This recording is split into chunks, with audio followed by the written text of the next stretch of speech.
Hey lovely viewers, welcome to our channel Grey's Anatomy Official. Grey's Anatomy fans are buzzing with excitement over the possibility of Sandra Oh returning as Christina Young. The speculation began when the show's official Instagram started following Oh, and a cryptic post about Season 10, Christina's last season, surfaced on X. Fans are hopeful that the iconic surgeon could soon be back at Grey Sloan Memorial Hospital, bringing old drama and beloved chemistry with Meredith Grey back to the screen. Meanwhile, Grey's Anatomy continues to make headlines beyond potential returns. Ellen Pompeo, who plays Meredith, revealed she had never watched medical dramas before landing the role, but immediately connected with Shonda Rhimes' vision. Patrick Dempsey's Derek Shepherd wasn't a sure thing either. Rob Lowe was ABC's first pick for McDreamy, but Dempsey's chemistry with Pompeo ultimately sealed the role. The show's title was also nearly changed multiple times before settling on the now iconic Grey's Anatomy. In Season 22, the hospital drama remains intense. Recent episodes have explored complicated surgeries, new fellowships, and tense personal dynamics, like Teddy and Cass navigating their relationship amidst hospital chaos, Jackson mentoring a new plastics fellow, and Meredith confronting challenges in her research. Emotional storylines continue as patients face serious diagnoses, while staff balance personal struggles, professional rivalries, and unexpected reunions. From potential cast returns to behind-the-scenes trivia and gripping current storylines, Grey's Anatomy keeps fans invested more than 18 years into its run. Could Christina Young finally return? Only time will tell, but the buzz alone has fans talking. Why Grey's Anatomy fans think Sandra Oh could be returning? Could Christina Young be back in the building at Grey Sloan Memorial Hospital soon? Some Grey's Anatomy fans think she just might, thanks to a new social media clue. As noted by a Grey's Anatomy fan account on X embedded below, the official show Instagram page recently started following Sandra Oh on the site, and if that weren't indication enough that she could be due for an imminent return to the role, the show's X page recently shared a cryptic post about Season 10, which was Yang's last on the show. Oh famously departed the series in Season 10, with Christina Young moving to Switzerland. Meredith Grey was always Ellen Pompeo. Shonda Rhimes pictured a girl like the girl from Moonlight Mile for the part of ambitious, endearing surgical intern Dr. Meredith Grey. Finally, Rhimes recalled to Entertainment Weekly, somebody said, "I think that girl is Ellen Pompeo." And the actress who played Jake Gyllenhaal's love interest in the 2002 film already had a deal with and. The only issue was, Pompeo found the subject matter anxiety-inducing, unlike Rhimes, a self-professed scripted surgery addict. "I don't particularly like medical shows at all," Pompeo told Parade in 2013. "I never have. The show that was really big at the time for my generation before I started Grey's was ER. That was on forever, but I've never seen one episode." But after meeting Rhimes, she told EW, "It was like, I want to do the show." Rob Lowe literally could have been McDreamy. Before Patrick Dempsey defied his skeptics and ascended to the role of dreamy brain surgeon Dr. Derek Shepherd, ABC wanted Rob Lowe for the part. "He had a choice of either doing our show or Dr. Vegas for CBS," Grey's executive producer Peter Horton said, according to Lynette Rice's 2021 book, How to Save a Life, The Inside Story of Grey's Anatomy. "He chose Dr. Vegas." Lowe quipped, "My picker was awesome. But really, the West Wing alum explained, he just had a better meeting with CBS, and he went with vibe over the script." But you can't argue with science, Pompeo saying per Rice, that she read with 5 potential McDreamies, and it was quite obvious right off the bat that Patrick and I had the best chemistry.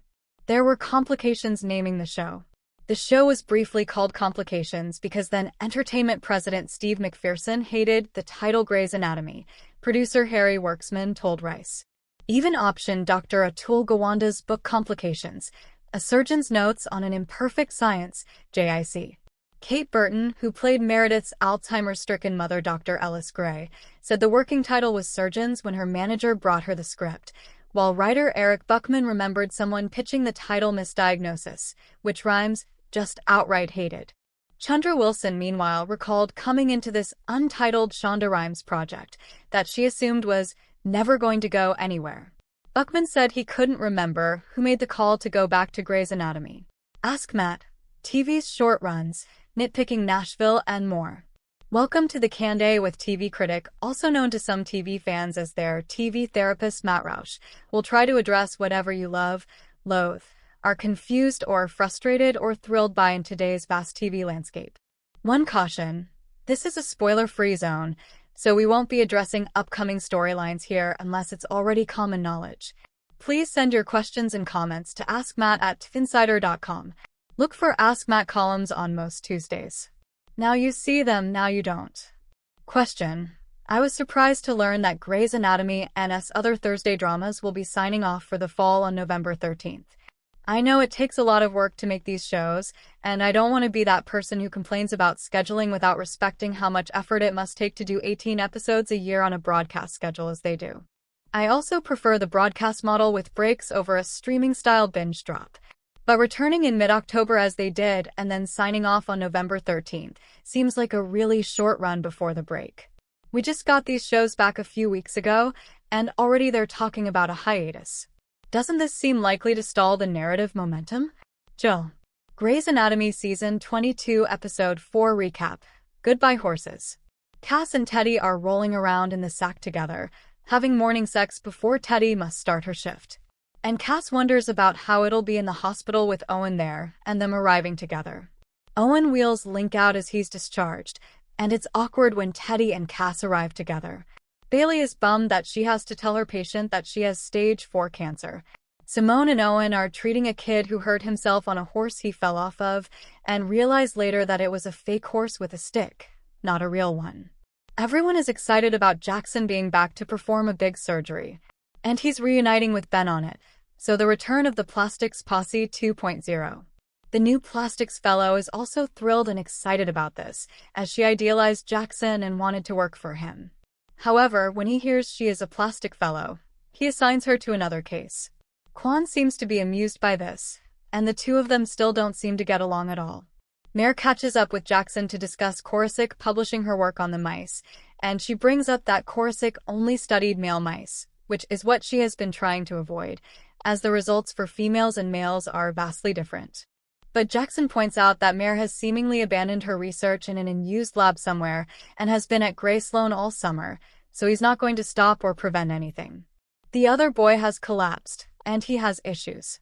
He requires an X-ray, according to Link, and Link is on the other kid's side, but Owen keeps benching Link and saying he's not allowed to help. Bailey makes Lucas stick with Katie for the day so he can research how to help with her cancer. But Katie doesn't seem too impressed by Lucas and wants all of his information and background if he's going to keep working on her case. Simone seems offended that Jules doesn't want to move in with her and Blue, and she can't figure out why that is. Teddy notices Nora in an examination room, and she reports saying she's having chest pains. Ben finds a hernia in the patient that Jackson is supposed to perform surgery on, and Jackson has to begrudgingly enlist Meredith's help and convince her to assist him in removing it because she's still at the hospital. However, she's still angry with him. However, when the patient expresses a desire to have both surgeries simultaneously, Jackson refuses, and Meredith, on the other hand, insists, putting them at odds once again. That continues when they're in surgery together and constantly bickering, and Mare makes her point about how healthcare for women is entirely different.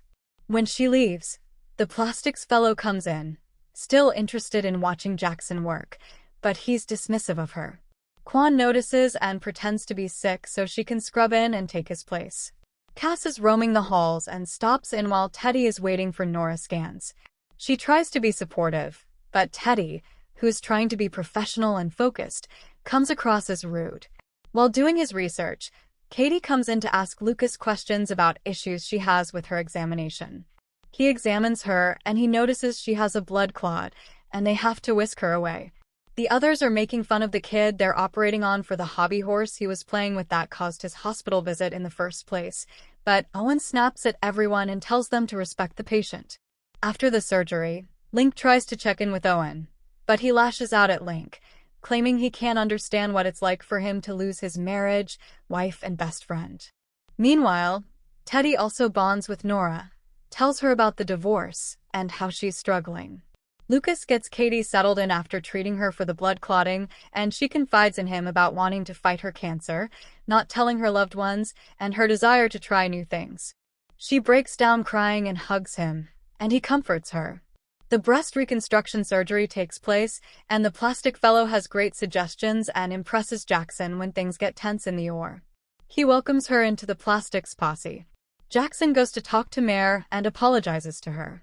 After speaking with Bailey, Ben realizes that he may want to stay a resident for 3 years to pursue plastics again, as he's passionate about it. Owen goes to apologize to Link, and he thanks him for being the only one genuinely checking up on him. Meanwhile, Teddy confides in Cass and tells her how she has always had her life in order, and now she's without that control. But Cass is committed to what they have. Nora sees Owen outside, and they go out to dinner. Thanks for watching this videos. Please hit the subscribe button and give this video a thumbs up.